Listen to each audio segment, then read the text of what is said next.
श्रीगुरुभ्यो नमः। हरिः ओम्।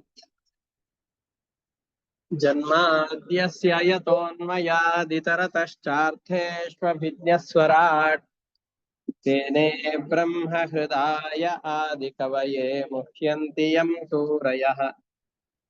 तेजो वारिमृदां यथा विनिमयो यत्र त्रिसर्गो मृषा धाम्ना स्वेन सदा निरस्तकुहकं सत्यं परं धीमहि। निगमकल्पतरोर्गलितं फलं शुकमुखात् अमृतद्रवसंयुतं पिबत भागवतं रसमालयं मुहुरहो रसिकाः भुवि भावुकाः। दारिद्र्यदुःखज्वरदाहितानां मायापिशाची परिमर्दितानां संसारसिन्धौ परिपातितानां क्षेमाय वै भागवतं प्रगर्जति। साङ्केत्यं पारिहास्यं वा स्तोभं हेलनमेव वा वैकुण्ठनामग्रहणम् अशेषाघहरं विदुः। ಶ್ರೀಗುರುಭ್ಯೋ ನಮಃ. ಹರಿ ಓಂ. ಇಲ್ಲಿಯವರೆಗೆ ಶಿಶುಪಾಲ ದಂತವಕ್ರರು ಸ್ವಭಾವತಃ ಭಕ್ತರಾದರೂ ಕೂಡ ಶಾಪದ ನಿಮಿತ್ತದಿಂದ ಭಗವಂತನಲ್ಲಿ ದ್ವೇಷ ಮಾಡಿದ್ದಾರೆ. ಆ ಕಾರಣದಿಂದ ಪರಮಾತ್ಮ ತತ್ಕಾಲದಲ್ಲಿ ಅವರಿಗೆ ಶಿಕ್ಷೆಯನ್ನು ಕೊಟ್ಟರು. ಅವರ ಸ್ವಭಾವವನ್ನ ಗುರುತಿಸಿ ಅವರಿಗೆ ಮುಕ್ತಿಯನ್ನು ಕೊಟ್ಟಿದ್ದಾನೆ ಅಂತ ಇಷ್ಟು ಕಥೆಯನ್ನ ನಾವು ಕೇಳಿದ್ದೇವೆ. ಆದ್ಮೇಲೆ ಅನೇಕ ಕಥೆಗಳನ್ನ ಪ್ರಶ್ನೆಗಳನ್ನ ಕೇಳ್ತಾ ಇದ್ದಾನೆ. ಯುಧಿಷ್ಠಿರನಿಗೆ ಅನೇಕ ಪ್ರಶ್ನೆಗಳು ಬರ್ತಾ ಇದೆ. ನಿಮಗೆ ನನ್ನ ಪ್ರಶ್ನೆಗಳೇನು ಅಂತಂದ್ರೆ, ಹರಿಭಕ್ತರನ್ನು ಕೂಡ ಪೀಡಿಸುವಂತಹ, ಅವರಿಗೆ ಹಿಂಸೆಯನ್ನು ಕೊಡುವಂತಹ ಶಾಪಗಳನ್ನ ಇವ್ರಿಗೆ ಯಾರು ಕೊಟ್ರು? ಯಾಕೆ ಅಂತಂದ್ರೆ ಪರಮಾತ್ಮನ ಅಂತರಂಗ ಭಕ್ತರಿವರು, ಬಹಳ ಪ್ರೀತಿ ಇರುವಂತಹವರು, ಪರಮಾತ್ಮನಲ್ಲಿ ನಿರತಿಶಯವಾದಂತಹ ಪ್ರೀತಿಯನ್ನು ಮಾಡುವಂತಹ ಇಂತಹ ಪರಮಾತ್ಮನ ದ್ವಾರಪಾಲಕರಿಗೆ ಶಾಪವನ್ನು ಯಾರಾದ್ರೂ ಕೊಟ್ಟಿದ್ದಾರೆ? ಅವರು ಭೂಮಿಯಲ್ಲಿ ಹುಡ್ತಾ ಇದ್ದಾರೆ ಅಂತಂದ್ರೆ ಇದು ನಂಬಲಿಕ್ಕೆ ಬಹಳ ಕಷ್ಟಕರವಾದಂತಹ ವಿಷಯ. ಇದು ಇವರಿಗೆ ಯಾರು ಶಾಪವನ್ನು ಕೊಟ್ಟಿದ್ದಾರೆ? ಯಾಕೆ ಅಂದ್ರೆ ನಮಗೆಲ್ಲ ಗೊತ್ತಿರೋದೇನು ಅಂತಂದ್ರೆ, ಯಾರು ಮುಕ್ತಿಗೆ ಹೋಗ್ತಾರೋ ವಾಪಸ್ ಅವರಿಗೂ ಹುಟ್ಟಿಲ್ಲ, ನಮ್ಮ ಹಾಗೆ ಶರೀರಾದಿಗಳನ್ನು ಪಡೆದುಕೊಂಡು ಭೂಮಿಯಲ್ಲಿ ಹುಟ್ಟೋದಿಲ್ಲ ಅಂತ ನಾವೆಲ್ಲ ಕೇಳಿಕೊಂಡಿದ್ದೇವೆ. ಜಯವಿಜರು ಪರಮಾತ್ಮನ ದ್ವಾರಪಾಲಕರು, ಅವರಿಗೂ ಹುಟ್ಟಿರಬಾರದು, ಅವರು ಕೂಡ ಹುಟ್ಟಿದ್ದಾರೆ, ಅವ್ರಿಗೂ ಕೂಡ ಶರೀರಾದಿಗಳಿದೆ. ಇದನ್ನೆಲ್ಲ ಹೇಗೆ ಹೇಳ್ತೀರಿ? ಅವನು ಹಿರಣ್ಯಾಕ್ಷನಾಗಿ ಹಿರಣ್ಯಕಶಿಪವಾಗಿ ಹುಟ್ಟಿದ್ದಾನೆ, ನರಸಿಂಹನಾಗಿ ಪರಮಾತ್ಮ ಬಂದು ಅವರನ್ನ ಸಂಹಾರ ಮಾಡಿದ್ದಾನೆ ಅಂತ ಹೇಳ್ತಾ ಇದ್ದೀರಿ, ಅವರಿಗೆ ಶಾಪವನ್ನು ಕೊಟ್ಟಿದ್ದಾರೆ ಅಂತ ಹೇಳ್ತಾ ಇದ್ದೀರಿ. ಈ ಪ್ರಾಕೃತ ಶರೀರದ ಪ್ರಾಪ್ತಿ ಅವರಿಗೆ ಹೇಗಾಯ್ತು? ಈ ಪ್ರಶ್ನೆಗಳಿದೆ, ಇದಕ್ಕೆ ಉತ್ತರವನ್ನು ಕೊಡಿ ಅಂತ ಅವ್ರ ಪ್ರಶ್ನೆ ಏನ್ ಮಾಡ್ತಾ ಇದ್ದಾರೆ. ಕೀದೃಶ ಕಸ್ಯ ವಾ ಶಾಪೋ ಹರಿದಾಸಾಭಿಮರ್ಶನಃ ಅಶ್ರದ್ಧೇಯ ಇವ ಭಾತಿ ಹರೇರೇಕಾಂತಿನಾಂ ಭವಃ. ಪರಮಾತ್ಮನ ಅಂತರಂಗ ಭಕ್ತರಿಗೆ ಯಾರಾದ್ರೂ ಶಾಪವನ್ನು ಕೊಡ್ತಾರೆ ಅಂತಂದು ಹೇಳಿದ್ರೆ ಇದು ಅಶ್ರದ್ಧೇಯ, ನಂಬಲಿಕ್ಕೆ ಸಾಧ್ಯವಾಗದೇ ಇರುವಂತಹ ವಿಷಯ ಇದು. ಅವ್ರಿಗೆ ಶಾಪ ಬಂದು ಭೂಮಿಯಲ್ಲಿ ಹುಟ್ಟೋದು ಅಂತಂದು ಹೇಳಿದ್ರೆ ನೆಕ್ಸ್ಟ್ ಟು ಇಂಪಾಸಿಬಲ್ ಅಂತಾರಲ್ಲ, ಆ ತರ ಇತ್ತು. ವೈಕುಂಠಪುರದಲ್ಲಿ ವಾಸ ಮಾಡುವಂತಹ ವ್ಯಕ್ತಿಗಳಿಗೆ ಮತ್ತೆ ಜನ್ಮ ಇಲ್ಲ. ಅವರಿಗೆ ನಮ್ಮ ತರದ ಪಾಂಚಭೌತಿಕವಾದ ಶರೀರಗಳು ಯಾವುದೂ ಇರೋದಿಲ್ಲ. ಅವ್ರಿಗೆ ಜನನ ಆಗ್ಲಿಕ್ಕೆ ಹೇಗೆ ಸಾಧ್ಯ? ಈ ತರದ ಕಥೆಗಳನ್ನೆಲ್ಲ ನಾವು ಕೇಳಿದ್ದೇವೆ. ಮೋಕ್ಷಕ್ಕೆ ಹೋದ್ರು ವಾಪಸ್ ಬರೋದಿಲ್ಲ ಅಂತ ಕೇಳಿದ್ದೇವೆ. ಅವ್ರು ಹೇಗ್ ಹುಟ್ಟಿದ್ರು ಅಂತ ಪ್ರಶ್ನೆ. ದೇಹೇಂದ್ರಿಯ ಸುಹೀನಾನಾಂ ವೈಕುಂಠಪುರವಾಸಿನಾಂ ದೇಹ ಸಂಬಂಧ ಸಂಬಂಧಂ ಏತದಾಖ್ಯಾತುಮರ್ಹಸಿ. ದೇಹದ ಸಂಬಂಧ ಮುಂತಾದವುಗಳು ಅವರಿಗೆಲ್ಲ ಇರೋದಿಲ್ಲ. ದೇಹದ ಸಂಬಂಧದಿಂದ ಉಂಟಾಗುವ ಬಂಧನ ಅವ್ರಿಗೆ ಬರ್ಲಿಕ್ಕೆ ಸಾಧ್ಯ ಇಲ್ಲ. ಇದೆಲ್ಲ ಅವ್ರಿಗೆ ಹೇಗ್ ಬಂತು? ಭಗವಂತನ ದ್ವಾರಪಾಲಕರು, ಭಗವಂತನ ಲೋಕದಲ್ಲಿರೋರು, ವೈಕುಂಠದಲ್ಲಿರೋರು ಅಂತ ಹೇಳಿದಿರಿ, ಅವ್ರಿಗೆ ಜನನ ಹೇಗಾಯ್ತು ಅಂತ ಕೇಳಿದರು. ಅದಕ್ಕೆ ನಾರದರು ಹೇಳ್ತಾ ಇದ್ದಾರೆ, ನೋಡಿ ಕಥೆ ಈ ತರ ಇದೆ. ಈ ಸನಂದನ, ಸನತ್ ಕುಮಾರ, ಸನಾತನ ಇವರೇ ಮೊದಲಾದಂತಹ ಬ್ರಹ್ಮನ ಮಕ್ಕಳೆಲ್ಲ ಭಗವಂತನ ಭಕ್ತರನ್ನ, ಭಗವದ್ ರೂಪಗಳು ಎಲ್ಲೆಲ್ಲಿರುತ್ತೋ ಆ ಎಲ್ಲವನ್ನ ನೋಡ್ಬೇಕು ಅಂತ ನಿರಂತರ ಸಂಚಾರ ಮಾಡ್ತಾ ಇರ್ತಾರೆ. ಮೂರು ಲೋಕಗಳಲ್ಲಿ ನಿರಂತರ ಸಂಚಾರ ಮಾಡ್ಕೊಂಡಿರ್ತಾರೆ ಇವರು. ಮೂರು ಲೋಕಗಳಲ್ಲಿ ನಿರಂತರವಾಗಿ ಈ ಮುನಿಗಳೆಲ್ಲ ಸಂಚಾರ ಮಾಡ್ಕೊಂಡಿರ್ತಾರೆ. ಹಾಗಿದ್ದಾಗ ಭಗವಂತನ ಇಚ್ಛೆಯಂತೆ ಇವರು ವೈಕುಂಠದಲ್ಲಿರುವಂತಹ ಪರಮಾತ್ಮನನ್ನು ನೋಡ್ಲಿಕ್ಕೆ ಅಂತ ಬರ್ತಾ ಇದ್ದಾರೆ. ಈ ಹಿಂದೆ ಒಂದು ಪ್ರಶ್ನೆ ಬಂದಿತ್ತು, ವೈಕುಂಠದಲ್ಲಿದ್ದಾರೆ ಅಂತಂದ್ರೆ ಮುಕ್ತರೇ ಆಗಿರ್ಬೇಕು, ಮತ್ತೆ ಸಂಸಾರದಲ್ಲಿ ಹೇಗ್ ಬಂದ್ರು ಅಂತ. ವೈಕುಂಠದಲ್ಲಿರೋರೆಲ್ಲ ಮುಕ್ತರೇ ಆಗಿರ್ಬೇಕು ಅಂತಿಲ್ಲ. ಈಗ ವ್ಯಾಟಿಕನ್ ಸಿಟಿ ಅಂತ ಇದೆ,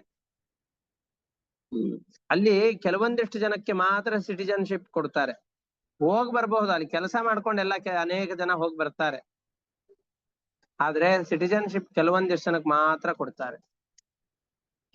ಎಲ್ಲರಿಗೂ ಅದರಲ್ಲಿ ಪೌರತ್ವ, ನಾಗರಿಕತ್ವವನ್ನು ಕೊಡೋದಿಲ್ಲ.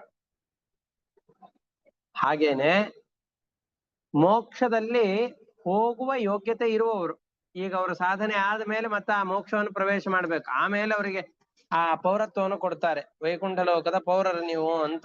ಅದಕ್ಕಿಂತ ಮುಂಚೆ ಭಗವಂತನ ಕಾರ್ಯದಲ್ಲಿ ನಿರತರಾದಂತಹ ಜಯ ವಿಜಯರಷ್ಟೇ ಇವರು. ಇವ್ರಿಗಿನ್ನ ಆ ದೇಶದ ಪೌರತ್ವ ಬಂದಿಲ್ಲ, ಮುಕ್ತರಾಗಿಲ್ಲ. ಬ್ರಹ್ಮನನ್ನ ತಿಳಿದಿದ್ದಾರೆ, ತಮ್ಮ ಪ್ರಾರಬ್ಧ ಕರ್ಮ ಸವೆದು ಹೋಗುವಷ್ಟು ಕಾಲ ಇನ್ನು ಪ್ರಾರಬ್ಧ ಕರ್ಮವನ್ನ ಅನುಭವಿಸಬೇಕಾಗಿದೆ. ಅಂತಹ ವ್ಯಕ್ತಿಗಳಿವರು. ಹೀಗೆ ಅಧಿಕಾರದಲ್ಲಿ ನಿಯುಕ್ತರಾದಂತಹ ಜಯ ವಿಜಯರಿಬ್ಬರು ದ್ವಾರಪಾಲಕರಾಗಿದ್ದಾರೆ. ಭಗವಂತನ ದ್ವಾರಪಾಲಕರಾಗಿ ಅನೇಕ ಜನರನ್ನು ಹೇಳ್ತಾರೆ. ನಂದಂ ಸುನಂದಂ ಗರುಡಂ ಪ್ರಚಂಡಂ ಚಂಡಮೇವಚ ಜಯಂಚ ವಿಜಯಂಚೈವ ಕುಮುದಂ ಕುಮುದೇ ಕ್ಷಣಂ ಅಂತ ಅನೇಕ ಜನ ಭಗವಂತನ ದ್ವಾರಪಾಲಕರು. ಆ ಅನೇಕ ಜನ ದ್ವಾರಪಾಲಕರಲ್ಲಿ ಇವರು ಕೂಡ ಸೇರ್ಕೊಂಡಿದ್ದಾರೆ. ಜಯ ವಿಜಯರು ಕೂಡ ಆ ಮೂರು ಲೋಕದ ಒಡೆಯನಾದ ಪರಮಾತ್ಮನ ದ್ವಾರಪಾಲಕರಲ್ಲಿ ಇಬ್ರು. ಸನಂದನ, ಸನಾತನ, ಸನತ್ ಕುಮಾರ ಇವರೆಲ್ಲ ಬಂದಾಗ ಎಂಥವರಿಗೂ ಬುದ್ಧಿ ಭ್ರಮಣೆ ಆಗತ್ತೆ ನೋಡಿ. ಈಗ ಪ್ರಶ್ನೆ ಕೇಳಿದ್ರು, ಇವರೆಲ್ಲ ಜ್ಞಾನಿಗಳು, ಇವ್ರು ಯಾರು ಅಂತ ಅವ್ರಿಗೆ ಗೊತ್ತಾಗ್ಲಿಲ್ಲ ಹೇಗೆ? ಆಮೇಲೆ ಇವ್ರ ಜ್ಞಾನಿಗಳಾದಂತಹ ಸನಂದನನೇ ಮೊದಲಾದಂತಹ ಋಷಿಗಳು ಇವ್ರಿಗೆ ಶಾಪವನ್ನೇ ಯಾಕೆ ಕೊಟ್ರು? ಇದು ಈಗಿದ್ದ ಪ್ರಶ್ನೆ. ಈ ಸನಂದನ ಮೊದಲಾದಂತಹ ಋಷಿಗಳೆಲ್ಲ ದೊಡ್ಡ ಜ್ಞಾನಿಗಳು, ಬ್ರಹ್ಮನ ಮನಸ್ಸಿನಿಂದ ಹುಟ್ಟಿದಂತಹ ಜ್ಞಾನಿಗಳು ಇವರು.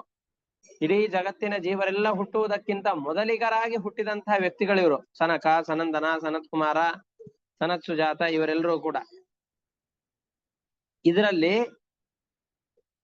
ಇವರೆಲ್ಲ ಏನಿದ್ದಾರೋ ನೋಡ್ಲಿಕ್ಕೆ 5 ವರ್ಷದ ಚಿಕ್ಕ ಬಾಲಕರ ಹಾಗೆ ಕಾಣಿಸ್ತಾರೆ. 5 ವರ್ಷದ ಬಾಲಕರು ಅಂತಂದ್ರೆ ನೀವು ಯೋಚನೆ ಮಾಡ್ಬೇಕು. ನೀವೆಲ್ಲ ಸುತ್ತಮುತ್ತಲಿನಲ್ಲಿ 5 ವರ್ಷದ ಬಾಲಕರೆಲ್ಲ ಇರ್ತಾರಲ್ಲ, ಅವ್ರನ್ನ ತಲೆಗೆ ತಂದುಕೊಳ್ಬೇಕು. ಅಷ್ಟು ವಯಸ್ಸಿನ ಬಾಲಕರ ಹಾಗೆ ಇರ್ತಾರೆ. ನೋಡ್ಲಿಕ್ಕೆ ಆ ತರ ಕಾಣ್ತಾ ಇದ್ದಾರೆ. ಆದ್ರೆ ಎಲ್ಲರಿಗಿಂತ ಮೊದಲಿಗೆ ಹುಟ್ಟಿದವರು ಎಂದಿಗೂ ಅವರಿಗೆ ವಾರ್ಧಕ್ಯ ವಯಸ್ಸಾಗೋದೇ ಇಲ್ಲ, ಮುಪ್ಪಾಗೋದೇ ಇಲ್ಲ. ಮಹಾಜ್ಞಾನಿಗಳು. ಯಾವ್ದಾದ್ರೂ ಒಳಗಡೆ ದೊಡ್ಡ ಮೀಟಿಂಗ್ ಆಗ್ತಾ ಇದೆ, ದೊಡ್ಡವರೆಲ್ಲ ಒಂದ್ ದೊಡ್ಡ ರೂಮ್ ಒಳಗಡೆ ಸೇರಿದ್ದಾರೆ ಅಂತಂದ್ರೆ ಚಿಕ್ಕ ಮಕ್ಕಳು ಬಂದ್ರು ಅಂತಂದ್ರೆ ಅವ್ರನ್ನ ಹೊರಗ್ ಹೋಗು ಅಂತ ಕಳಿಸ್ತಾರೆ. ಯಾಕೆ ಅಂದ್ರೆ ನೀವು ಹೋಗಿ ಎಲ್ಲಿ ಗಲಾಟೆ ಮಾಡ್ಬಿಡ್ತಾರೋ ಸಭೆಗೆ ಎಲ್ಲಿ ಭಂಗವನ್ನು ತಂದು ಬಿಡ್ತಾರೋ ಅಂತ ಎಲ್ಲರಿಗೂ ಯೋಚನೆ ಇರುತ್ತೆ. ಅದಕ್ಕೋಸ್ಕರವಾಗಿ ಚಿಕ್ಕ ಮಕ್ಕಳು ಬಂದ್ರು ಅಂತಂದ್ರೆ ಇಲ್ಲೆಲ್ಲ ಬರಬೇಡಿ, ನೀವೆಲ್ಲ ಹೊರಗಡೆ ಹೋಗಿ ಆಟ ಆಡ್ಕೊಳ್ಳಿ ಅಂತ ಕಳಿಸ್ತಾರಲ್ಲ, ಹಾಗೆ ಸಾಮಾನ್ಯರಾದ ಮಕ್ಕಳಿವರು ಅಂತ ಅಂದುಕೊಂಡು ಜಯ ವಿಜಯರೆಲ್ಲರೂ ಕೂಡ ಮೋಹಕ್ಕೊಳಗಾಗಿ ಬೆತ್ತದಿಂದ ಅವರನ್ನು ತಡೆದು ಕೋಲ್ ಅಡ್ಡ ಇಟ್ಬಿಟ್ರು. ನೀವು ಒಳಗಡೆ ಹೋಗ್ಕೂಡ್ದು, ಚಿಕ್ಕ ಮಕ್ಕಳು ನೀವು ಇಲ್ಲಿ ಒಳಗಡೆ ಬರಬೇಡಿ ಅಂತಂದ್ರು. ಅದಕ್ಕೆ ಸನಕ ಮುಂತಾದಂತಹ ಇವರೆಲ್ಲರೂ ಕೂಡ ಶಿಕ್ಷೆಯನ್ನ ಕೊಟ್ರು. ಶಾಪ ಅಲ್ಲ ಇದು, ಗಮನಿಸ್ಬೇಕು. ಯಾವುದನ್ನ ಕೊಟ್ರೆ ಅವರ ಪುಣ್ಯ ಕಡಿಮೆ ಆಗತ್ತೋ ಅದನ್ನ ಶಾಪ ಅಂತ ಕರೀತಾರೆ. ಮಕ್ಕಳೆಲ್ಲ ತಪ್ಪು ಮಾಡಿದಾಗ ಶಿಕ್ಷಕರು, ಅಧ್ಯಾಪಕರು ಅವರಿಗೆ ಬೆತ್ತದಿಂದ ಹೊಡಿತಾರೆ. ನೀನ್ ನಾಳೆ ಬರ್ಬೇಕಾದ್ರೆ ಈ ಶಿಕ್ಷೆಯನ್ನು ಅನುಭವಿಸ್ಬೇಕು, ಇಲ್ಲ 30, 40, 50 ಊಟ ಬಯಸ್ ತೆಗಿಬೇಕು, ಬಸ್ಕಿ ತೆಗಿಬೇಕು, ಗ್ರೌಂಡ್ ಅಲ್ಲಿ 1-2 ರೌಂಡ್ ಓಡಾಡ್ಬೇಕು, ಬಿಸ್ಲಲ್ಲಿ ನಿಲ್ಬೇಕು. ಇದನ್ನ ಶಾಪ ಅಂತ ಕರೆಯೋದಿಲ್ಲ, ಶಿಕ್ಷೆ ಅಂತ ಕರೀತಾರೆ. ಮಾಡಿದ ತಪ್ಪಿಗೆ ಅನುಭವಿಸಬೇಕಾದ ಶಿಕ್ಷೆಗಳು. ಹಾಗೆ ಜಯ ವಿಜಯರು ಕೂಡ ದ್ವಾರಪಾಲಕರಾದವರು ರಾಜನ ಆತ್ಮೀಯರು ಇವ್ರು ಯಾರು ಅಂತ ತಿಳಿದುಕೊಂಡು, ಜ್ಞಾನಿಗಳು ಯಾರು, ಯಾರಿಗೆ ಏನು ಗೌರವ ಕೊಡಬೇಕು ಅದನ್ನೆಲ್ಲ ತಿಳಿದುಕೊಂಡಿರ್ಬೇಕು. ಅದೇನು ತಿಳಿದುಕೊಳ್ಳದೇನೆ, ಅವರ ಜ್ಞಾನದ ಅಗಾಧತೆಯನ್ನು ತಿಳಿಯದೇನೆ ಅವಮಾನ ಮಾಡಿದರಲ್ಲ, ಆ ಅವಮಾನ ಮಾಡಿದ್ದಕ್ಕೆ ಫಲವಾಗಿ ನಿಮಗೆ ಶಿಕ್ಷೆಯನ್ನು ಕೊಡ್ತೇನೆ. 3 ಜನ್ಮಗಳಲ್ಲಿ ರಾಕ್ಷಸರ ಜೊತೆಯಲ್ಲಿ ವಾಸ ಮಾಡಿ. ರಾಕ್ಷಸರ ಜೊತೆಯಲ್ಲಿ ಅಂದ್ರೆ ಒಂದೇ ಶರೀರದಲ್ಲಿ ರಾಕ್ಷಸರೂ ಇರ್ತಾರೆ, ಅವ್ರ ಜೊತೆಯಲ್ಲಿ ನೀವು ವಾಸ ಮಾಡಿ. ಇಬ್ರು ಕೂಡ ಒಂದೇ ಶರೀರದಲ್ಲಿ ವಾಸ ಮಾಡಿಕೊಂಡು ದುಃಖವನ್ನು ಅನುಭವಿಸಿ ಭಗವಂತನ ದ್ವೇಷವನ್ನು ಮಾಡುವಂತಹ ಯೋಗ ನಿಮಗೆ ಬರ್ಲಿ ಅಂತ ಶಾಪ ಕೊಡ್ತಾ ಇದ್ದಾರೆ. ಏಕದಾ ಬ್ರಹ್ಮಣ ಪುತ್ರಾಹ ವಿಷ್ಣೋರ್ಲೋಕಂ ಯದೃಚ್ಛಯ ಸನಂದನಾದಯೋ ಜಗ್ಮುಃ ಚರಂತೋ ಭುವನತ್ರಯಂ. 3 ಲೋಕಗಳನ್ನ ಸಂಚಾರ ಮಾಡ್ತಾ ಇದ್ದಂತಹ ಸನಂದನ, ಸನತ್ ಕುಮಾರ ಮುಂತಾದಂತಹ ಋಷಿಗಳು ಭಗವಂತನನ್ನು ನೋಡ್ಬೇಕು ಅನ್ನುವ ಇಚ್ಛೆಯಿಂದ 3 ಲೋಕದಲ್ಲಿ ಸಂಚಾರ ಮಾಡ್ತಾ ಇದ್ದಂತಹ ಇವರು ವೈಕುಂಠ ಲೋಕಕ್ಕೆ ಹೋದ್ರು. ಇವರ ಶರೀರದ ಕಾಂತಿ ನೋಡಿದರೆ ಎಷ್ಟು ವಯಸ್ಸಿನವರ ಕಾಣಿಸ್ತಾರೆ. ಬಿಳಿ ಬಿಳಿಯಾದಂತಹ ಗಡ್ಡ, ತಲೆ ಕೂದಲೆಲ್ಲ ನೆರ್ತಿತ್ತು ಅಂದ್ರೆ ಜ್ಞಾನಿಗಳು ಅನ್ಕೊಂಡು ಜಯ ವಿಜಯರು ಬಿಟ್ಬಿಡ್ತಾ ಇದ್ರು ಏನೋ. ಆದ್ರೆ ನೋಡ್ಲಿಕ್ಕೆ ಪಂಚಷಡ್ಢಾಯನಾರ್ಭಾಭಾಃ ಪೂರ್ವೇಶಾಮಪಿ ಪೂರ್ವಜಾಃ. ವಯಸ್ಸು ಹೇಗ್ ಕಾಣಿಸ್ತಾ ಇದೆ?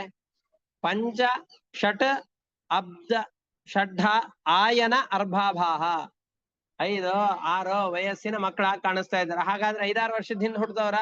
ಆಗಲ್ಲ. ಪೂರ್ವೇಶಾಮಪಿ ಪೂರ್ವಜಾಹ, ಮೊದಲಿಗೆ ಹುಟ್ಟಿದವರು ಅಂತ ಯಾರಿದ್ದಾರೋ ಬ್ರಹ್ಮನ ಸೃಷ್ಟಿಯಲ್ಲಿ ಅವರಿಗಿಂತಲೂ ಮೊದಲಿಗೆ ಹುಟ್ಟಿದವರು, ಎಲ್ಲರಿಗಿಂತ ಮೊದಲಿಗೆ ಹುಟ್ಟಿದವರು. ಆದ್ರೆ ನೋಡ್ಲಿಕ್ಕೆ ಮಾತ್ರ ತುಂಬಾ ಚಿಕ್ಕ ವಯಸ್ಸಿನ ಮಕ್ಕಳ ಹಾಗೆ ಕಾಣಿಸ್ತಾ ಇದ್ದಾರೆ. ದಿಗ್ವಾಸಸ ಶಿಶೋನ್ಮತ್ವ, ದಿಗಂಬರರಾಗಿ ಬರ್ತಾ ಇದ್ದಾರೆ 5-6 ವರ್ಷದ ಬಾಲಕರು. ಇವರು ವೇಷ, ಇವ್ರ ವಯಸ್ಸು,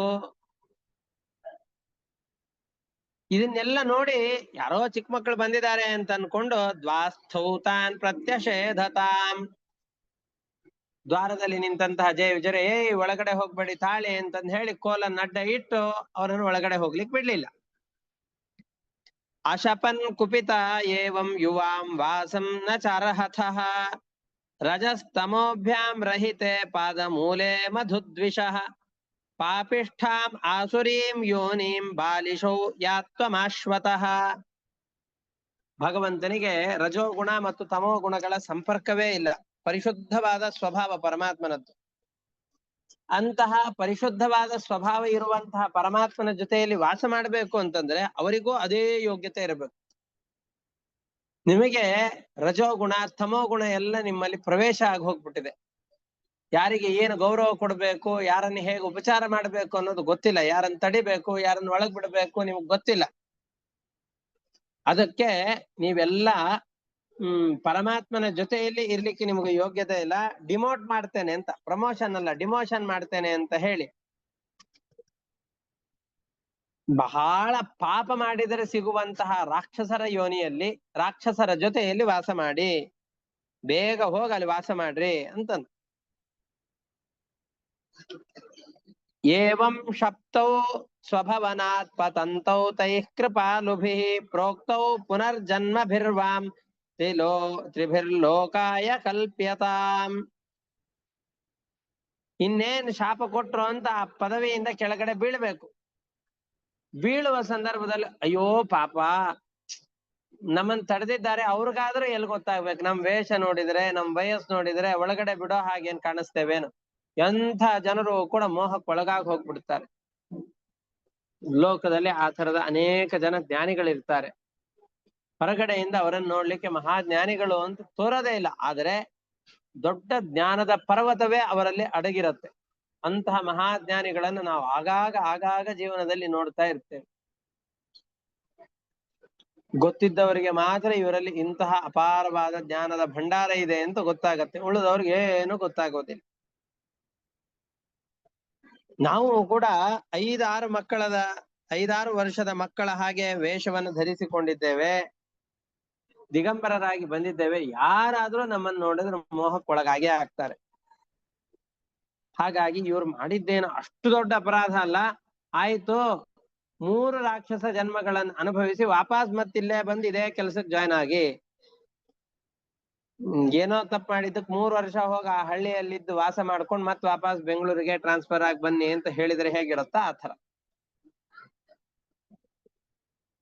ಅದಕ್ಕೆ ನಾವೆಲ್ಲ ಕೇಳ್ಬೇಕು. ನಾವು ಅನೇಕ ಬಾರಿ ಕಥೆಯನ್ನ ಕೇಳಿರ್ತೇವೆ. ನೀವು 3 ಜನ್ಮದಲ್ಲಿ ರಾಕ್ಷಸರಾಗಿರ್ತೀರೋ, 7 ಜನ್ಮದಲ್ಲಿ ಭಗವಂತನ ಭಕ್ತರಾಗಿ ಹುಡ್ತೀರೋ, ಈ ಆಪ್ಷನ್ ಕೊಟ್ಟೇ ಇಲ್ಲ. ಋಷಿಗಳೆಲ್ಲ ಈ ತರದ ಆಪ್ಷನ್ ಕೊಟ್ಟು ನಿನಗೆ ಇದು ಬೇಕೋ ಇದು ಸಿಟ್ಟು ಬಂದು ಶಾಪ ಕೊಡೋ ಟೈಮಲ್ಲಿ ಆಪ್ಷನ್ ಕೊಡ್ತಾರೇನು? ಆಪ್ಷನ್ ಕೊಟ್ಟಂತಹ ಶಾಪ ಅಲ್ಲ, ಶಿಕ್ಷೆ ಅಲ್ಲ ಇದು. ಅವ್ರು ಮಾಡಿದ ತಪ್ಪಿಗೆ ರಾಕ್ಷಸ ಯೋನಿಯಲ್ಲಿ ಹುಟ್ಟಿ ಅಂತ ಹೇಳಿದ್ರು. ಆಮೇಲೆ ಅವರೇ ಮನಸ್ಸು ತಿಳಿಯಾದಾಗ ಅಯ್ಯೋ ಆಯ್ತು, ಮಾಡಿದ ತಪ್ಪಿಗೆ ಶಿಕ್ಷೆಯನ್ನೇನು ಅನುಭವಿಸ್ತೀರಿ, 3 ಜನ್ಮಗಳಲ್ಲಿ ರಾಕ್ಷಸರಾಗಿದ್ದು ಭಗವಂತನ ದ್ವೇಷವನ್ನು ಮಾಡ್ಕೊಂಡು ವಾಪಸ್ ಮತ್ತಿದೆ ಶರೀರವನ್ನು ಬಂದು ಸೇರ್ಕೊಳ್ಳಿ ಅಂತ ಹೇಳಿದ್ರು. ಹಾಗಾಗಿ ನಾವೆಲ್ಲ ಕಥೆಗಳನ್ನು ನೋಡ್ಕೊಂಡು ಇದು ಸುಮ್ನೆ ಇವರು ಏನದು ಆಪ್ಷನ್ ಕೊಟ್ಟಿದ್ದಾರೆ, 7 ಜನ್ಮವೋ 3 ಜನ್ಮವೋ ಅಂತ ಈ ಆಪ್ಷನ್ ಕೊಟ್ಟಿದ್ದಾರೆ ಅಂತೆಲ್ಲ ನಾವು ಭ್ರಾಂತಿಗೊಳಗಾಗ್ಬಾರ್ದು. ಅವ್ರ ಆಪ್ಷನ್ ಕೊಟ್ಟಿಲ್ಲ. ಅವ್ರು ನಿಮ್ ವಾಪಸ್ ಲೋಕಕ್ಕೆ ಬರ್ತೀರಿ, ನಿಮ್ ಶಾಪ ಎಲ್ಲ ಮುಗಿಯತ್ತೆ ಅಂತ ಹೇಳಿದ್ರು. ಇದು ಆದ್ಮೇಲೆ ಅವರಿಬ್ರು ಕೂಡ ದೈತ್ಯ ದಾನವರಿಂದ ಎಲ್ಲರಿಂದಲೂ ಕೂಡ ವಂದಿತರಾದಂತಹ ಮಕ್ಕಳಾಗಿ ಹಿರಣ್ಯಕಶಿಪು ಮತ್ತು ಹಿರಣ್ಯಾಕ್ಷ ಎಂಬುದಾಗಿ 2 ದೈತ್ಯರಾಗಿ ಹುಟ್ಟಿದ್ರು. 2 ದೈತ್ಯರಾಗಿ ಹಿರಣ್ಯಕಶಿಪು ಮತ್ತು ಹಿರಣ್ಯಾಕ್ಷ ಎಂಬಂತಹ 2 ಹೆಸರಿನಿಂದ 3 ಲೋಕಕ್ಕೆ ಭಯವನ್ನ ಹುಟ್ಟಿಸುವವರಾಗಿ ದಿತಿದೇವಿ ಮತ್ತು ಕಶ್ಯಪ ಋಷಿಗಳ ಮಕ್ಕಳಾಗಿ ಹುಟ್ಟಿದರು. ಇದರಲ್ಲಿ ಹಿರಣ್ಯಕಶಿಪು ಅಣ್ಣ ಆದ, ಹಿರಣ್ಯಾಕ್ಷ ತಮ್ಮನಾದ. ನರಸಿಂಹಾವತಾರ ಮಾಡಿದಂತಹ ಪರಮಾತ್ಮ ಆ ಹಿರಣ್ಯಕಶಿಪುವನ್ನು ಸಂಹಾರ ಮಾಡ್ದ. ಈ ಫಟ್ಟಿಗೆ ಏನ್ ಮಾಡ್ತಾರೆ ಅಂತಂದ್ರೆ ಸಂಕ್ಷಿಪ್ತವಾಗಿ ಇಡೀ ಕಥೆಯನ್ನು ಹೇಳ್ಬಿಡ್ತಾರೆ. ಆಮೇಲೆ ಧರ್ಮರಾಜನಿಗೆ ಅಯ್ಯೋ ಇಷ್ಟು ಬೇಗ ಕಥೆ ಹೇಳಿ ಮುಗಿಸ್ಬಿಟ್ರಲ್ಲ, ಏನಿದು, ನಮ್ಗೆ ಇನ್ನೂ ವಿಸ್ತಾರವಾಗಿ ಆ ನರಸಿಂಹಾವತಾರದ ಕಥೆಯನ್ನು ಹೇಳಿ ಅಂತ ಅವ್ರು ಮತ್ತೆ ಕೇಳ್ತಾರೆ. ಹೌದಾ, ವಿಸ್ತಾರವಾಗಿ ನಿಮ್ಗೆ ಕಥೆಯನ್ನು ಹೇಳ್ಬೇಕಾ, ಹಾಗಾದ್ರೆ ಹೇಳ್ತೇನೆ ಅಂತ ಅನ್ಕೊಂಡು ಮತ್ತೆ ವಿಸ್ತಾರವಾಗಿ ಕಥೆಯನ್ನು ಹೇಳಿ ಪ್ರಾರಂಭ ಮಾಡ್ತಾರೆ. ಈ ಹಿರಣ್ಯಾಕ್ಷ ಹಿರಣ್ಯಕಶಿಪು 2 ಇಡೀ ದೇವತೆಗಳು ದೈತ್ಯರಿಂದ ವಂದಿತರಾದ 3 ಲೋಕಕ್ಕೆ ಭಯವನ್ನ ಹುಟ್ಟಿಸುವಂತಹ ಮಕ್ಕಳಾಗಿ ಹುಡ್ತಾ ಇದ್ದಾರೆ. ಅಂತಹ ಇವರಿಬ್ಬರನ್ನ ಪರಮಾತ್ಮನೇ 2 ರೂಪಗಳನ್ನ ಧರಿಸಿ ದೇವತೆಗಳ ರಕ್ಷಣೆಗೆ, ಸಜ್ಜನರ ರಕ್ಷಣೆಗೋಸ್ಕರವಾಗಿ ಇವರನ್ನ ಸಂಹಾರ ಮಾಡ್ತಾ ಇದ್ದಾನೆ. ಜಜ್ಞಾತೆ ತೌದಿತೆ ಪುತ್ರೌ ದೈತ್ಯ ದಾನವ ವಂದಿತೌ ಹಿರಣ್ಯಕಶಿಪುರ್ಜ್ಯೇಷ್ಠ ಹಿರಣ್ಯಾಕ್ಷೋನುಜಸ್ತತಃ. ಅವರಿಬ್ರು ಕೂಡ ದೇವತೆಗಳು ಮತ್ತು ದೈತ್ಯರು, ಇವರಿಂದಲೂ ಕೂಡ ನಮಸ್ಕೃತರಾದಂತಹ ದೈತ್ಯರ ಮಕ್ಕಳಾಗಿ ಹುಡ್ತಾ ಇದ್ದಾರೆ. ಅದರಲ್ಲಿ ಅಣ್ಣ ಹಿರಣ್ಯಕಶಿಪು, ತಮ್ಮನಾದವನು ಹಿರಣ್ಯಾಕ್ಷ. ಹತೋ ಹಿರಣ್ಯಕಶಿಪು ಹರಿಣ ಸಿಂಹರೂಪಿಣ ಹಿರಣ್ಯಾಕ್ಷೋ ಧರೋದ್ಧಾರೆ ಬಿಭ್ರತ ಸೌಕರಂ ವಪುಃ. ಇದರಲ್ಲಿ ಯಾವ ಹಿರಣ್ಯಾಕ್ಷ ಇದ್ದಾನೋ, ಹಿರಣ್ಯಾಕ್ಷನನ್ನ ಶೂಕರ ರೂಪದಿಂದ ವರಾಹ ರೂಪವನ್ನ ತಾಳಿ ಪರಮಾತ್ಮ ಸಂಹಾರ ಮಾಡಿದ. ಯಾವಾಗ? ನಾವು ಈ ಕಥೆಯನ್ನು 2ನೇ ಸ್ಕಂದದಲ್ಲೇ ಗಮನಿಸಿ ಬಿಟ್ಟಿದ್ದೇವೆ. ಪರಮಾತ್ಮ ಇಡೀ ಭೂಮಿಯ ಕಕ್ಷೆಯನ್ನ ತಪ್ಪಿಸಬೇಕು ಅಂತಂದುಕೊಂಡು ಹಿರಣ್ಯಾಕ್ಷ ಎಂಬಂತಹ ದೈತ್ಯ ಭೂಮಿಯ ಗುರುತ್ವಾಕರ್ಷಣ ಶಕ್ತಿಯನ್ನ ಚಲನೆ ಮಾಡುವಂತಹ ಸಂದರ್ಭದಲ್ಲಿ ತನ್ನ ಹೆಂಡತಿಗೆ ಆಗ್ತಾ ಇರುವ ಅವಮಾನವನ್ನ ಗಮನಿಸಿದಂತಹ ಪರಮಾತ್ಮ ಇವನನ್ನ ಬಿಡುಕೂಡುದು ಅಂತಂದುಕೊಂಡು ಅವನ ಸಂಹಾರವನ್ನು ಮಾಡಿದ. ಹಾಗಾಗಿ ಹಿರಣ್ಯಾಕ್ಷನನ್ನ ವರಾಹ ರೂಪದಿಂದ ಬಂದಂತಹ ಪರಮಾತ್ಮ ಸಂಹಾರ ಮಾಡಿದ. ಹಿರಣ್ಯಕಶಿಪುವನ್ನ ತನ್ನ ಮಗನಾದಂತಹ ಪ್ರಹ್ಲಾದನಿಗೆ ಬಹಳ ಹಿಂಸೆ ಕೊಡ್ತಾನೆ, ಭಗವಂತನ ದ್ವೇಷವನ್ನು ಮಾಡ್ತಾ ಇದ್ದಾನೆ ಎಂಬ ಕಾರಣದಿಂದಾಗಿ ಭಕ್ತನಾದ ಪ್ರಹ್ಲಾದನ ಕರೆಗೆ ಹೋಗೊಟ್ಟು ಪರಮಾತ್ಮ ಬಂದು ಅವನನ್ನ ಸಂಹಾರ ಮಾಡ್ತಾ ಇದ್ದಾನೆ. ಹಿರಣ್ಯಕಶಿಪು ಪುತ್ರಂ ಪ್ರಹ್ಲಾದಂ ಭಗವತ್ ಪ್ರಿಯಂ ಜಿಘಾಂಸು ಅಕರೋ ನಾನಾ ಯಾತನಾ ಮೃತ್ಯು ಹೇತವೇ. ಭಗವಂತನಿಗೆ ಅತ್ಯಂತ ಪ್ರೀತಿ ಪಾತ್ರನಾದಂತಹ ಭಕ್ತ ಯಾರು ಅಂತಂದ್ರೆ ಪ್ರಹ್ಲಾದ. ಆ ಪ್ರಹ್ಲಾದ ಭಗವಂತನ ಭಕ್ತನಾಗಿದ್ದಾನೆ ಅಂತಂದುಕೊಂಡು ಇವನನ್ನ ನಾನು ಮಗನಾಗಿ ಇಟ್ಕೊಳ್ಬಾರ್ದು, ಇವನನ್ನು ಏನಾದ್ರೂ ಮಾಡಿ ಸಾಯಿಸಬೇಕು ಅಂತಂದುಕೊಂಡು ನಾನಾ ಪ್ರಯತ್ನಗಳನ್ನು ಮಾಡಿದ.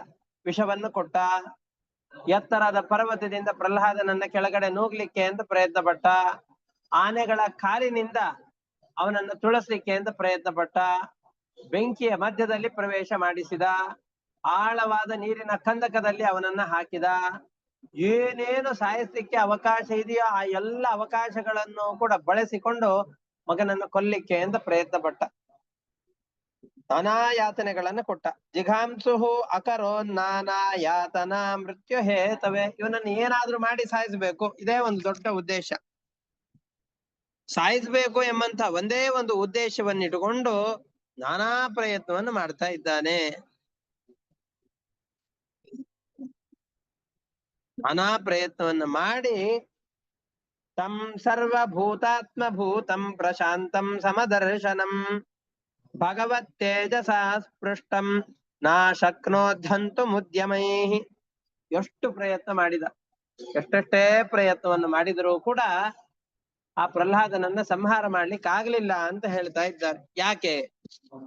ಯಾಕೆ ಅಂತಂದ್ರೆ ಸರ್ವಭೂತಾತ್ಮ ಭೂತಂ, ಎಲ್ಲ ಪ್ರಾಣಿಗಳನ್ನು ರಕ್ಷಣೆ ಮಾಡುವವನು ನರಸಿಂಹ ರೂಪಿಯಾದಂತಹ ಪರಮಾತ್ಮ. ಆ ನರಸಿಂಹ ರೂಪಿಯಾದಂತಹ ಪರಮಾತ್ಮನನ್ನ ಭಕ್ತಿಯಿಂದ ಇವನು ನನಗೆ ರಕ್ಷಕನಾಗಿದ್ದೇ ಇರ್ತಾನೆ ಅಂತ ನಿಶ್ಚಯದಿಂದ ಪ್ರಹ್ಲಾದರಾಜರು ಅವರನ್ನ ಆಶ್ರಯಿಸಿದರು. ಆ ಕಥೆಯೆಲ್ಲ ತುಂಬಾ ಅದ್ಭುತವಾಗಿ ಆ ಪ್ರಹ್ಲಾದರಾಜರ ಮಾತುಗಳನ್ನೇ ವ್ಯಾಸರು ಇಲ್ಲಿ ಪ್ರಕಟಪಡಿಸ್ತಾರೆ. ಮುಂದೆ ಆ ಸಂದರ್ಭದಲ್ಲಿ ಪರಮಾತ್ಮ ನನ್ನನ್ನ ರಕ್ಷಣೆ ಮಾಡ್ತಾನೆ ಅಂತ ದೃಢವಾದ ವಿಶ್ವಾಸ.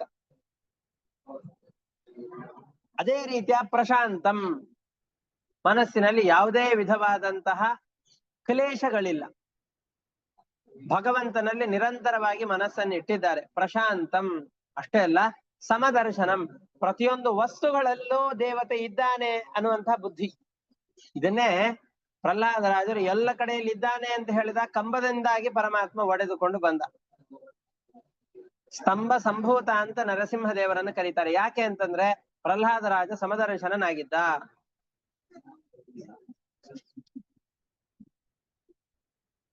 ಸಮದರ್ಶನ ಅಂತಂದು ಹೇಳಿದ್ರೆ ಎಲ್ಲ ಕಡೆಯಲ್ಲಿ ಇರುವಂತಹ ಪರಮಾತ್ಮನನ್ನ ತಿಳಿದುಕೊಳ್ಳೋದು ಅಂತ ಅರ್ಥ. ನಮಗೆ ಜೀವನದಲ್ಲಿ ಎಷ್ಟೋ ಸಂದರ್ಭದಲ್ಲಿ ಆಪತ್ತು ಬಂದಿರತ್ತೆ.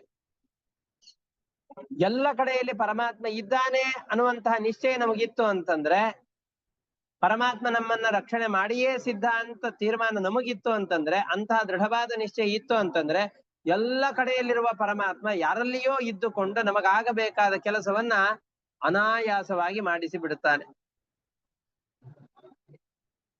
ಹಾಗೆಯೇ ಸಮದರ್ಶನ, ಪ್ರಹ್ಲಾದರಾಜರು ಎಲ್ಲ ಕಡೆಯಲ್ಲಿ ಪರಮಾತ್ಮ ಇದ್ದಾನೆ ಅಂತ ತಿಳಿದುಕೊಂಡಂತಹವರು.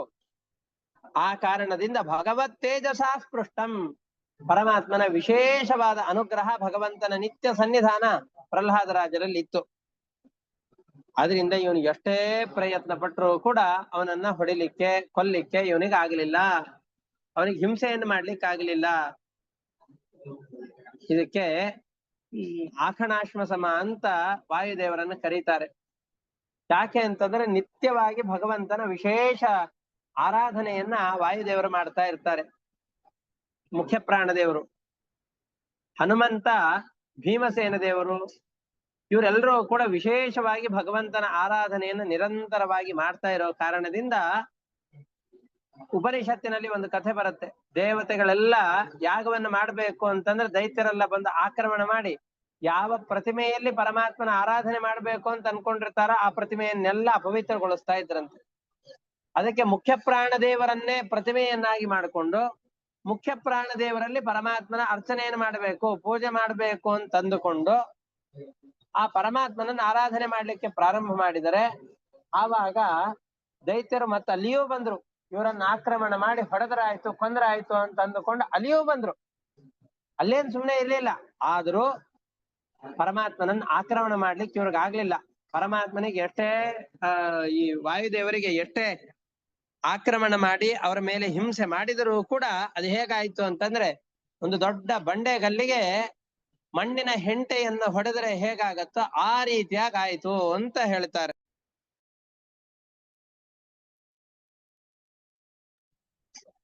ಅಲ್ಲಿ ದೊಡ್ಡ ಬಂಡೆಗಲ್ಲಿಗೆ ಮಣ್ಣಿನ ಎಷ್ಟು ಹೆಂಟೆಗಳನ್ನು ಹೊಡೆದರೆ ಬಂಡೆಗಲ್ಲಿಗೆ ವ್ಯತ್ಯಾಸವಾಗತ್ತೆ, ಏನಾಗೋದಿಲ್ಲ. ಬಂಡೆಗಲ್ಲು ಹೇಗಿರತ್ತೋ ಹಾಗೇ ಇರತ್ತೆ, ಅದರಲ್ಲಿ ಯಾವ ವ್ಯತ್ಯಾಸವೂ ಆಗೋದಿಲ್ಲ. ಆದ್ರೆ ಹೊಡೆದ ಆ ಮಣ್ಣಿನ ಹೆಂಟೆಗಳೇ ಪುಡಿ ಪುಡಿಯಾಗಿ ಹೋಗತ್ತೆ. ಹಾಗೆಯೇ ಹಿರಣ್ಯಕಶಿಪು ಕೂಡ ಪ್ರಹ್ಲಾದನಿಗೆ ಮೇಲ್ಗಡೆಯಿಂದ ಬಿಸಾಕ್ಲಿಕ್ಕೆ ಅಂತ ಪ್ರಯತ್ನ ಪಟ್ಟ, ವಿಷವನ್ನ ಕೊಡ್ಲಿಕ್ಕೆ ಅಂತ ಪ್ರಯತ್ನ ಪಟ್ಟ. ಆನೆಯ ಕಾಲಿನಿಂದಾಗಿ ಪ್ರಹ್ಲಾದನನ್ನು ತುಳಿಸ್ಬೇಕು ಅಂತ ಪ್ರಯತ್ನ ಪಟ್ಟ. ಆದ್ರೆ ಪ್ರಹ್ಲಾದ ರಾಜರು ನರಸಿಂಹದೇವರನ್ನು ವಿಶೇಷವಾಗಿ ಪ್ರಾರ್ಥನೆ ಮಾಡ್ತಾ ಇದ್ದ ಕಾರಣದಿಂದ ಪರಮಾತ್ಮ, ಇವರು ಆಕಣಾಶ್ವ ಸಮರಾದರು. ಇವ್ರಿಗೆ ಎಷ್ಟು ಆಪತ್ತನ್ನು ಮಾಡ್ಲಿಕ್ಕೆ ಬರ್ತಾರೋ ಅದರಿಂದ ಇವ್ರಿಗೇನು ವಿಕಾರವಾಗ್ಲಿಲ್ಲ. ಹೊರತಾಗಿ ಹಿರಣ್ಯಕಶಿಪುವಿಗೇನೆ ಬಾರಿಗೂ ಕೂಡ ಭಯ ಉಂಟಾಗ್ಲಿಕ್ಕೆ ಪ್ರಾರಂಭ ಆಯ್ತಂತೆ. ಅಯ್ಯೋ, ಇವನ್ ಎಷ್ಟು ಮಾಡಿದ್ರು ಕೂಡ ಸಾಯ್ತಾ ಇಲ್ಲ ಅಂತಂದ್ರೆ ಇವನಿಂದಲೇನೆ ನನ್ನ ನಾಶಕನಾದಂಥವನು ಬಂದು ಬಿಡ್ತಾನೋ ಏನೋ. ಆ ನರಿಬುದ್ಧಿಯ ದೇವತೆಗಳೆಲ್ಲರೂ ಕೂಡ ಪರಮಾತ್ಮನನ್ನ ಆರಾಧಿಸಿ ಇವನ ಮುಖಾಂತರವಾಗಿ ನಮ್ಮನ್ನ ಸಂಹಾರ ಮಾಡುವಂತಹ ಪರಮಾತ್ಮನನ್ನ ಕರೆದು ಬಿಡ್ತಾರೋ ಏನೋ ಅಂತ ಬಹಳ ಆತಂಕಕ್ಕೆ ಒಳಗಾದ. ಅದನ್ನೇ ಹೇಳ್ತಾ ಇದ್ದಾರೆ, ನಾ ಶಕ್ನೋದ್ಧಂತು ಮುದ್ಯಮೈ. ಎಷ್ಟೇ ಪ್ರಯತ್ನ ಮಾಡಿದರೂ ಕೂಡ ಪ್ರಹ್ಲಾದನನ್ನು ಕೊನ್ಲಿಕ್ಕಾಗ್ಲಿಲ್ಲ.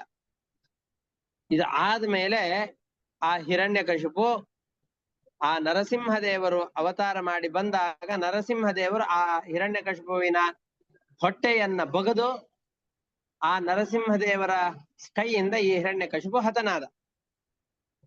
ಮುಂದೆ ಅದೇ ಜಯ ವಿಜಯರು ಎರಡನೇ ಅವತಾರದಲ್ಲಿ ವಿಶ್ರವಸ್ ಎಂಬಂತಹ ಬ್ರಾಹ್ಮಣನ ಮಡದಿ ಕೇಶಿನಿ ಅನ್ನುವಂತಹ ಒಬ್ಬ ರಾಕ್ಷಸಿ ಇದ್ಲು. ಆ ರಾಕ್ಷಸಿಯಲ್ಲಿ ರಾಕ್ಷಸರಾಗಿ ಹುಟ್ಟಿದ್ರು.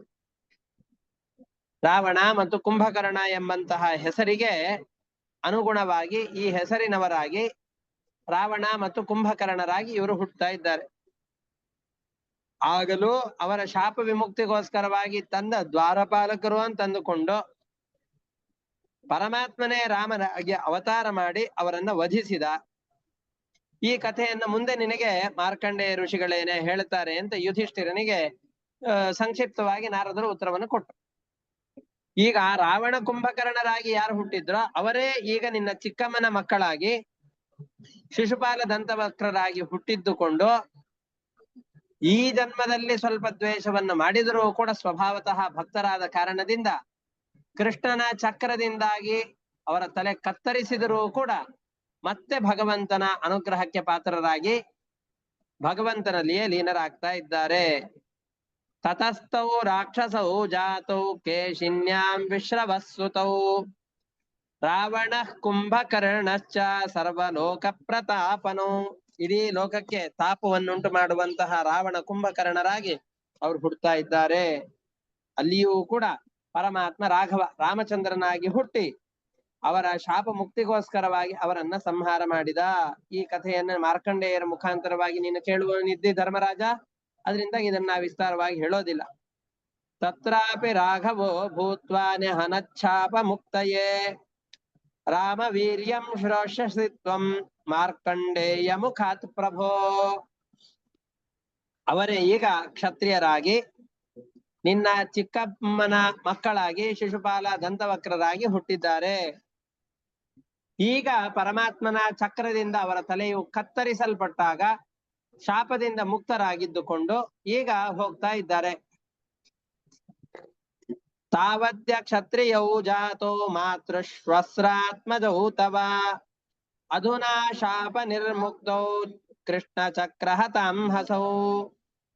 ಹಾಗಾಗಿ ಮೇಲ್ನೋಟಕ್ಕೆ ಶಾಪ ನಿಮಿತ್ತವಾಗಿ ವೈರವನ್ನ ಮಾಡಿದರೂ ಕೂಡ ಭಕ್ತಿಯಿಂದ ತೀವ್ರವಾದ ಧ್ಯಾನವನ್ನ ಮೂಲ ರೂಪದಲ್ಲಿ ಮಾಡಿರುವ ಕಾರಣದಿಂದಾಗಿ ಭಗವಂತನ ಉದರವನ್ನೇ ಈಗ ಪ್ರವೇಶ ಮಾಡಿದ್ದಾರೆ. ಈಗ ಕೃಷ್ಣನ ಅವತಾರ ಸಮಾಪ್ತಿಯಾಗುವವರೆಗೂ ಆ ಜಯ ವಿಜಯರು ಪರಮಾತ್ಮನ ಉದರದಲ್ಲಿಯೇ ವಾಸ ಮಾಡ್ತಾ ಇರ್ತಾರೆ. ಕೃಷ್ಣ ಯಾವಾಗ ಪರಂಧಾಮಕ್ಕೆ ಹೋಗ್ತಾನೋ, ಕೃಷ್ಣ ಪರಂಧಾಮಕ್ಕೆ ಹೋದಾಗ ಇವರು ಕೂಡ ಕೃಷ್ಣನ ಜೊತೆಯಲ್ಲಿ ಪರಂಧಾಮಕ್ಕೆ ತೆರಳಿ ಅಲ್ಲಿ ಮತ್ತೆ ಕೃಷ್ಣನ ದ್ವಾರ ಪಾಲಕರಾಗಿ ಜಯ ವಿಜಯರಾಗಿ ಮತ್ತೆ ತಮ್ಮ ಪೋಸ್ಟ್ ಅನ್ನು ವಹಿಸಿಕೊಳ್ಳುತ್ತಾರೆ. ವೈರಾನುಬಂಧ ತೀವ್ರೇಣ ಧ್ಯಾನೇನಾಚ್ಯುತ ಸಾಮ್ಯತಾಂ ನೀತೌ ಪುನರ ಹರೇ ಪಾರ್ಶ್ವಂ ಜಗ್ಮತುರ್ ವಿಷ್ಣು ಪಾರ್ಷದೌ. ವಿಷ್ಣುವಿನ ಪಾರ್ಷದರಾಗಿ ಮತ್ತೆ ಈ ಉದರವನ್ನ ಪ್ರವೇಶ ಮಾಡಿದಂತಹ ಜಯ ವಿಜಯರು ಮೂಲ ರೂಪಕ್ಕೆ ತೆರಳಿದಾಗ ತಮ್ಮ ಕೆಲಸವನ್ನು ವಹಿಸಿಕೊಳ್ಳುತ್ತಾರೆ ಅಂತ ಇಷ್ಟು ಕಥೆಯನ್ನು ಹೇಳಿದ್ರು. ಆದ್ಮೇಲೆ ಮತ್ತು ಯುಧಿಷ್ಠಿರನ ಒಂದು ಪ್ರಶ್ನೆಗೆ ಈ ಅಧ್ಯಾಯ ಪರಿಸಮಾಪ್ತಿ ಆಗತ್ತೆ. ಧರ್ಮರಾಜನ ಪ್ರಶ್ನೆ, ಭಗವಂತನಲ್ಲಿಯೇ ಮನಸ್ಸನ್ನಿಟ್ಟಂತಹ ಮಹಾತ್ಮನಾದಂತಹ ಮಗ ಹುಟ್ಟಿದ ಅಂತಂದ್ರೆ ಬಹಳ ಸಂತೋಷ ಪಡಿಬೇಕು. ತಂದೆಯಾದವನು ಕುಣಿಬೇಕು.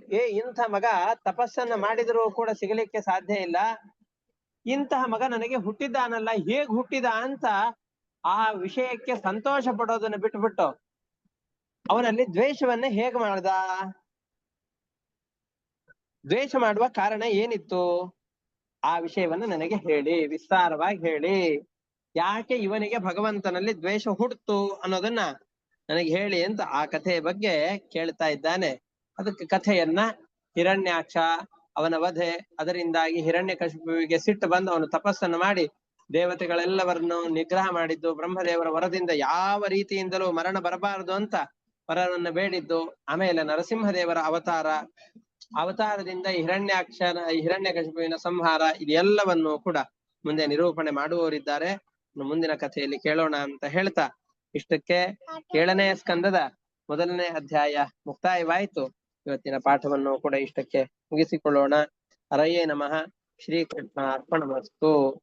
ವಿದ್ವೇಷೋ ದಯಿತೆ ಪುತ್ರೇ ಕಥಮಾಸೀನ್ ಮಹಾತ್ಮನಿ ಬ್ರೂಹಿ ಮೇ ಭಗವನ್ ಯೇನ ಪ್ರಹ್ಲಾದೇಪ್ಯಚ್ಯುತಾತ್ಮನಿ. ಭಗವಂತನಲ್ಲಿ ಮನಸ್ಸಿಟ್ಟಂತಹ ಪ್ರಹ್ಲಾದನ ವಿಷಯದಲ್ಲಿ, ಭಗವಂತನ ಭಕ್ತರ ವಿಷಯದಲ್ಲಿ ಹಿರಣ್ಯಕಶಿಪುವಿಗೆ ದ್ವೇಷ ಹೇಗೆ ಹುಡ್ತು ಅಂತ ಹೇಳ್ತಾ ಇದ್ದಾರೆ.